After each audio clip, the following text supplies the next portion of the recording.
Hello students, good morning. बेटा, जैसा कि आप लोग जानते हैं कि हम लोग काइनेमेटिक्स के न्यूमेरिकल सेक्शन को देख रहे हैं। मैं ट्राई कर रहा हूं कि आपको हर तरह के एस्पेक्ट का कम से कम एक एक न्यूमेरिकल तो मैं यहां पर सोल्व करवाऊं। हम क्लासरूम में नहीं है, क्लासरूम में होते तो बहुत सारे न्यूमेरिकल प्रॉब्लम अब तक हम कर चुके होते, पर फिर भी मैं ट्राई कर रहा हूँ कि हम कम से कम हर तरह का एक एक क्वेश्चन तो सॉल्व करें। ठीक है बेटा। तो लास्ट टाइम जो है हमने सॉल्व किया था ग्राफिकल एनालिसिस को लेकर के ये क्वेश्चन। हमने ये देखा था कि ग्राफ्स को सोल्व कैसे करते हैं, किन किन बातों का हमें ध्यान रखना है, क्या क्या चीज़ें हमसे पूछी जा सकती हैं और कैसे कैसे हमें वो चीज़ बतानी है। ये टेबल थी, ये टेबल आप लोग याद रखना। और वैसे भी फिज़िक्स में क्रैम करने के लायक बहुत कम बातें होती हैं, आपको मैक्सिमम चीज़ें जो हैं वो कॉन्सेप्चुअल समझनी होती हैं। तो इसे याद रखने के लिए एक छोटी सी बात थी कि जहाँ पर भी आपको डिफरेंशिएशन मिल जाए स्लोप देखेंगे, जहाँ पर भी आपको इंटीग्रेशन मिल जाए क्या देखेंगे, एरिया अंडर द कर्व देखेंगे। ठीक है ना। हमने जो एक क्वेश्चन इरोडो से किया था, बहुत अच्छा क्वेश्चन था ये इरोडो का। अब हम आज एक और क्वेश्चन इरोडो से करेंगे, ये भी बहुत अच्छा क्वेश्चन है। ये स्पेसिफिकली मैंने चूज़ किया है ताकि मैं आपको पावर ऑफ वेक्टर्स दिखा सकूं। ठीक है ना, कि वेक्टर की पावर क्या है न्यूमेरिकल प्रॉब्लम को सॉल्व करने के लिए। आप इनकी अप्रोच से किसी भी प्रॉब्लम को कितना इजीली सॉल्व कर सकते हो। देखो, हमने ग्राफिकल एनालिसिस का यूज़ देखा, हमने काइनेमेटिक इक्वेशंस का यूज़ देखा, हमने डिफरेंशिएशन इंटीग्रेशन का यूज़ देखा। आज हम देखेंगे वेक्टर्स को कैसे यूज़ करेंगे हम न्यूमेरिकल प्रॉब्लम्स को सॉल्व करने के लिए। क्योंकि किसी भी चीज़ को पढ़ना लाइक थ्योरेटिकल आपने लर्न कर लिया, वेक्टर्स की डेफिनेशन क्रैम कर ली, डेरिवेशन क्रैम कर लिए, कोई फिजिकल सिग्निफिकेंस नहीं जब तक आप उन्हें रियल लाइफ के कॉन्सेप्ट पर अप्लाई ना कर सको। ठीक है ना। तो हम आज वेक्टर्स को देखेंगे कैसे अप्लाई करेंगे। देखिए, पहले क्वेश्चन समझते हैं। क्वेश्चन क्या है, देखो, टू पार्टिकल्स 1 एंड 2, दो पार्टिकल हैं, एक और दो, move with constant velocity v1 and v2। तो दोनों पार्टिकल्स हैं, मेरे पास में पार्टिकल्स हैं। ठीक है ना। और जो पार्टिकल हैं वो है 1 एंड 2, दोनों constant velocity v1 and v2 से मूव कर रहे हैं। ये वेलोसिटी कांस्टेंट है। देखो, कांस्टेंट वेलोसिटी मिल गई तो आधे से ज़्यादा तो आपको आराम यहीं मिल जाना चाहिए कि हमें डिफरेंशिएशन इंटीग्रेशन से डील नहीं करना। ठीक है ना। At the initial movement their radius vectors are equal to r1 and r2। Initially उनके जो रेडियस वेक्टर हैं वो r1 एंड r2 के इक्वल हैं। अभी हम बात करेंगे क्या है।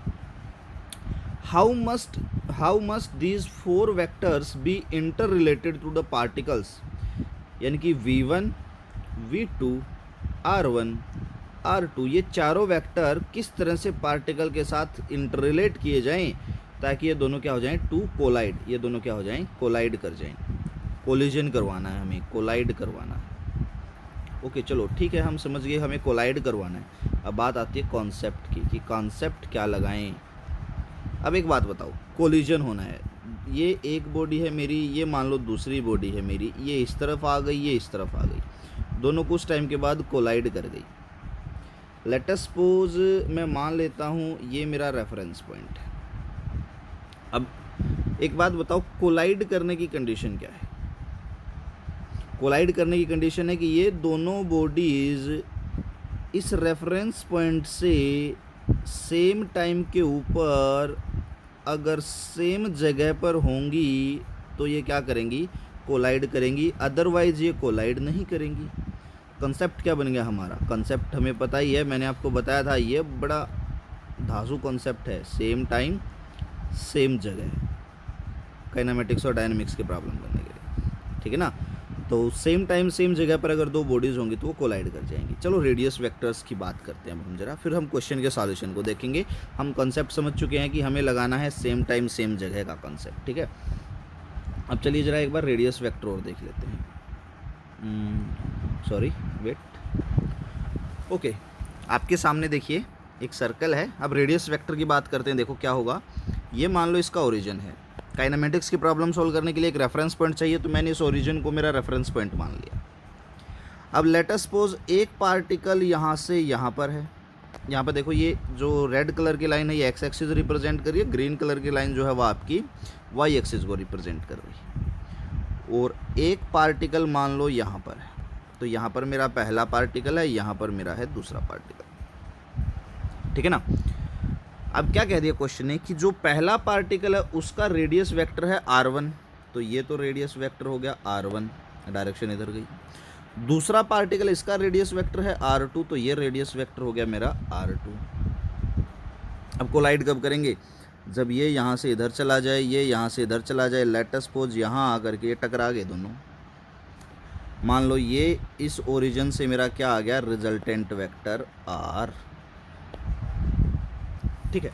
अब एक चीज़ देखते हैं, लेट अस सपोज पहले ये पार्टिकल था पॉइंट P पर, फिर ये पहुंच गया Q पर, और ये मान लीजिए M पे टकरा गई, ठीक है ना। अब क्या होगा, देखो P से M तक जाने में इस पार्टिकल ने ये डिस्टेंस ट्रेवल की, let us suppose delta r1 लिख देता हूँ मैं पहले की वजह से।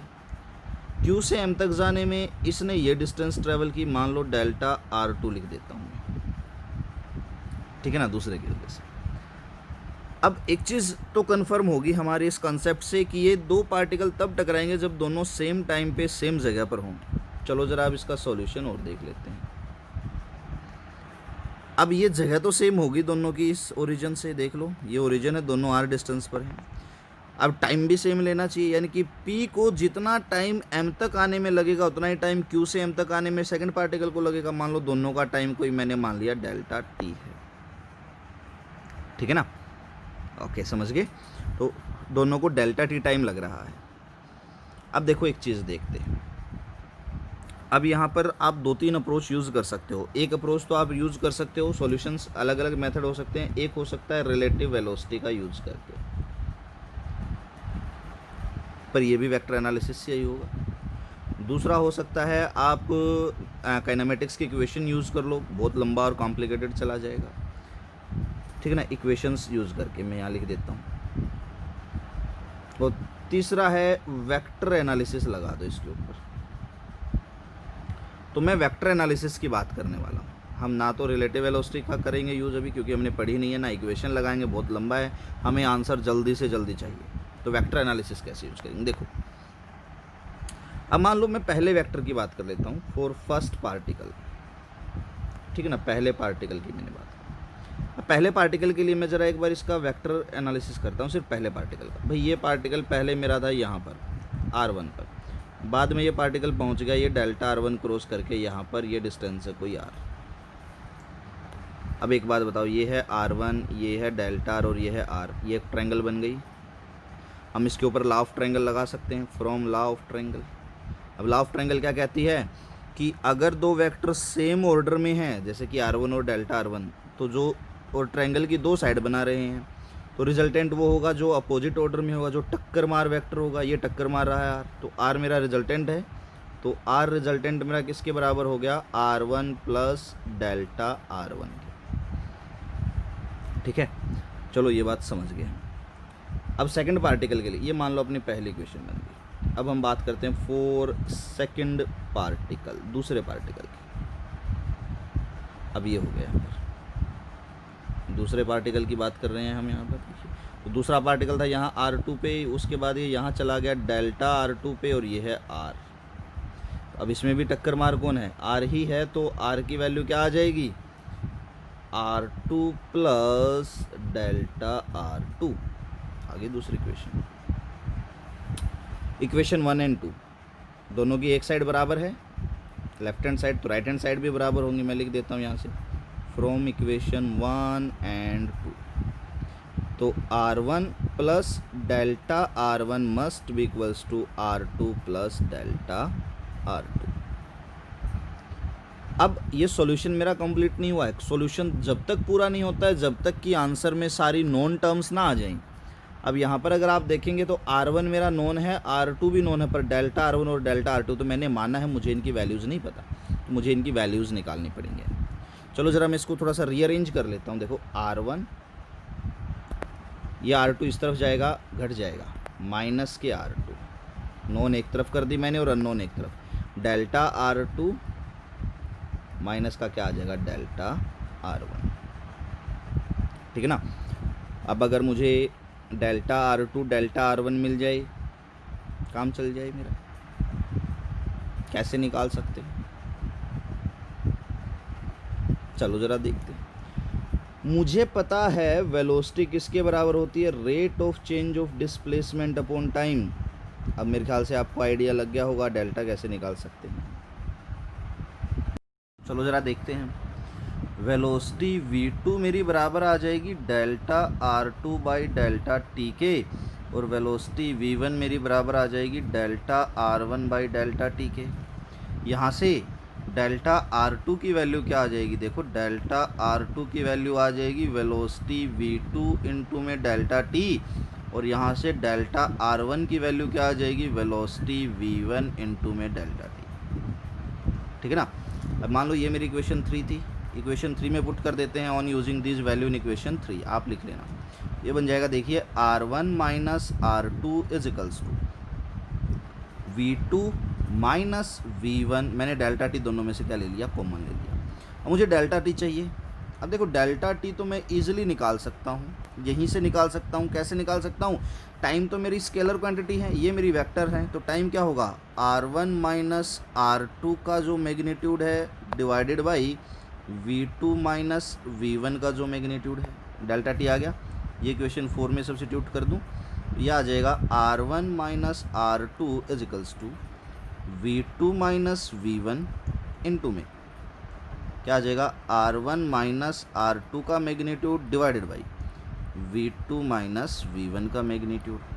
r1 r2 की वाली टर्म एक तरफ कर लेते हैं, चलो ज़रा एक तरफ कर लेते हैं।